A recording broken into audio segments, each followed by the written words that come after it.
It's here. It's in my hands.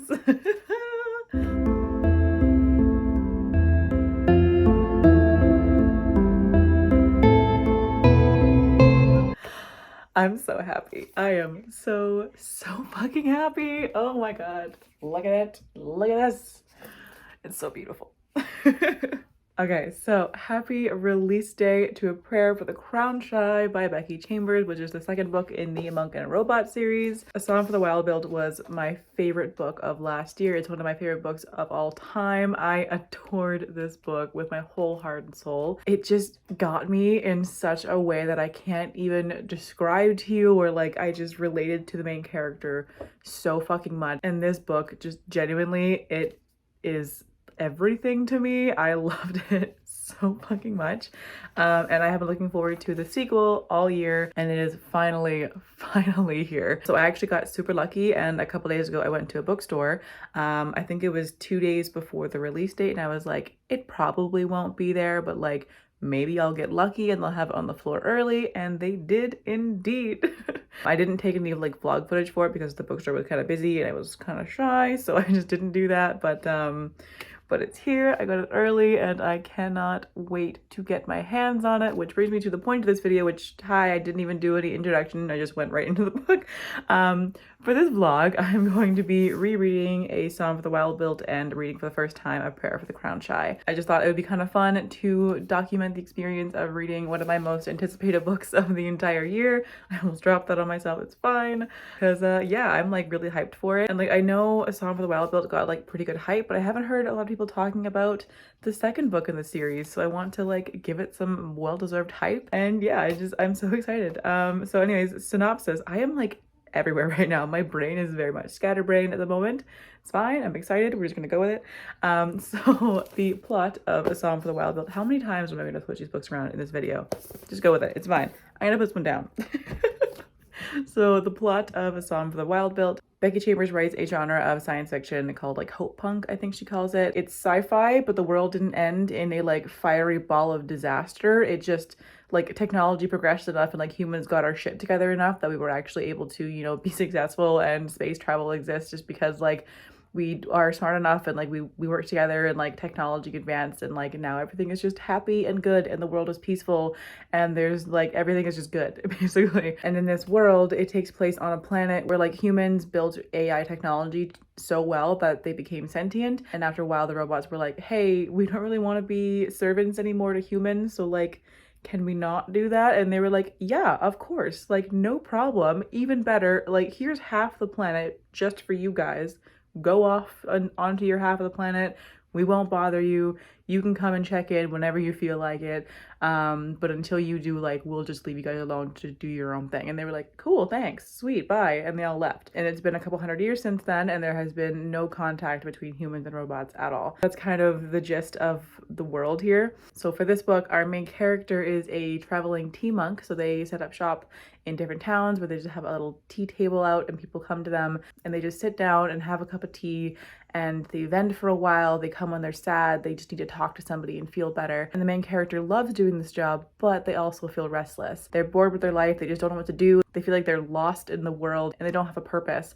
And so they decide to go on a pilgrimage through the wild part of the planet where the robots live, just to have some solitude and like try and find their purpose basically. And they end up meeting a robot and they go on this journey together, and it is like the most wholesome, beautiful story, just about finding your place in this world and finding your purpose and finding like a deeper meaning in life, and like what that could mean to people and how that means different things to different people. And like just genuinely, again, this book, it was everything to me, because I'm also kind of in that stage of my life where like I also feel lost and adrift and I have no idea what to do with my life basically. And so like this main character, like I relate to on such a deep level. Reading this book, I felt so seen. Like it felt like Becky Chambers just reached into my soul and plucked out all of my deepest, darkest feelings and fears of life and growing up and everything. Like it meant the world to me, and I adored this book so hard.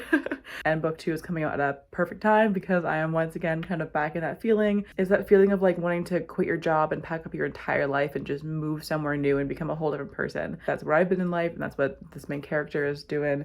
And yeah, so book 2 is out now, and I am going to be reading it as soon as possible. So I'm actually off today, so I'm probably going to pick up Song for the Wild Built after I like have breakfast and stuff. And I'm going to spend my day reading this one, and then hopefully I'll be reading this one maybe tomorrow or Sunday, maybe, we'll see. But I will update you guys along the way, and yeah, I can't wait. I'm so excited to read this.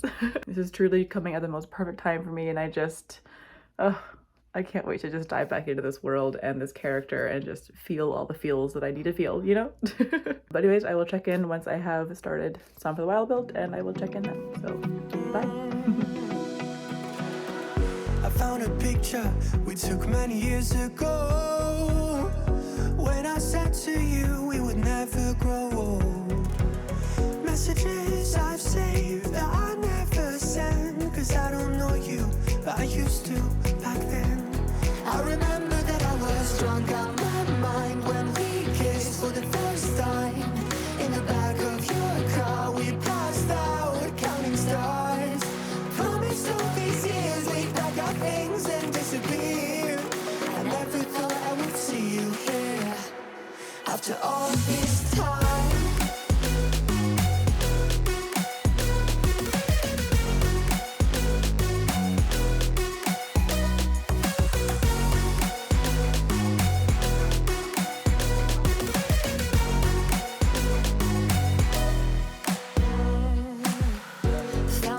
Away out of this small town, got a place at school you didn't hang around. Every day you're far away, these streets don't feel the same. Everywhere is painted with your name. I remember that I was drunk out my mind when we kissed for the first time. In the back of your car we passed out counting stars. Promised all these years we'd pack our things and disappear. I never thought I would see you here after all this time.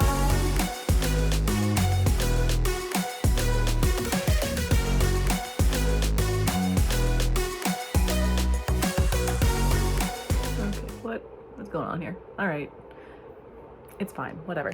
Hi, hello. Okay, first of all, I hope you can't hear the fan behind me, but it is way too hot for me to have that turned off right now, so we're just gonna have to deal with it. What are you doing? Also, my hair is wet, so just ignore whatever the fuck is, doesn't matter. Anyways, hello. I finished it.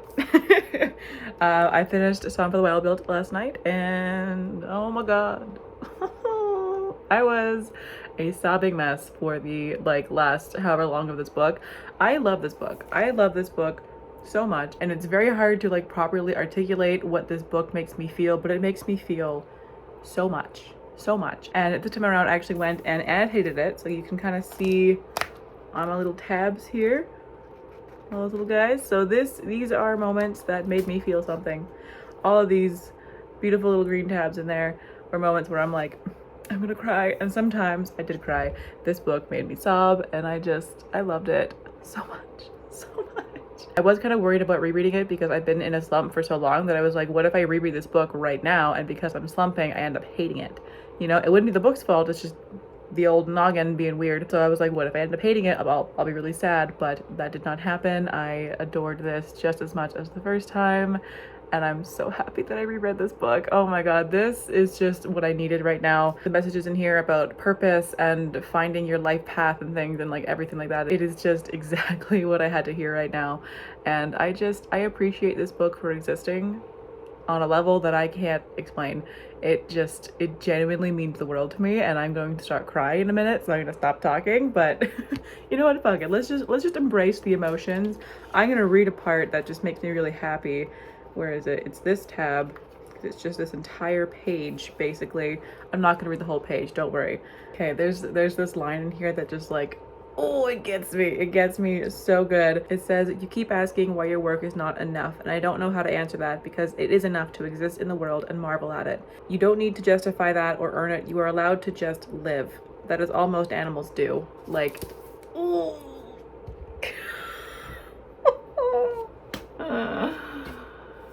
This book owns my soul. It really does. It does. This just means the most to me, and I love it. so much. Okay, I'm done now. Anyways, moving on to A Prayer for the Crown Shy. I am equally as excited to get to this book. I'm not even sure what's gonna happen. I'm assuming that this is this one where they're going to go through the human side of the planet together, and the robot can fulfill its adventure of asking the humans what they all need. I'm assuming that's where things are going here, and I'm just so ready for more wholesome goodness. I'm ready to cry again. I'm just like, I need it. I need it right now. So yeah, that is the update there. Love this book, and I hope I will love this one as much. So I will check in once I've made some progress here and let you guys know.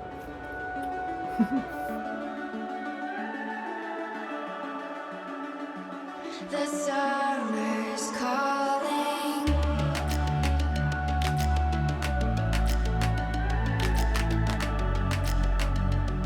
The summer's calling. If the kingdom is overthrown, meet me at the cornerstone.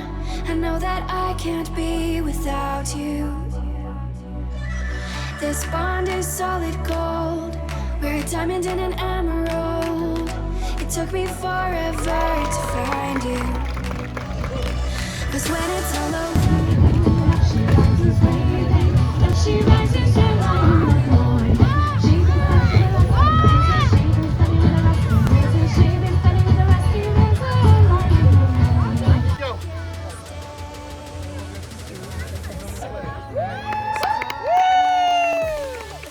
The finest ones who will be reality. There was found upside down, like I was here before. Feels good as a fine line kites, they came knocking at the door. Don't let them in till it's all drunk up. Somebody shouted McIntyre.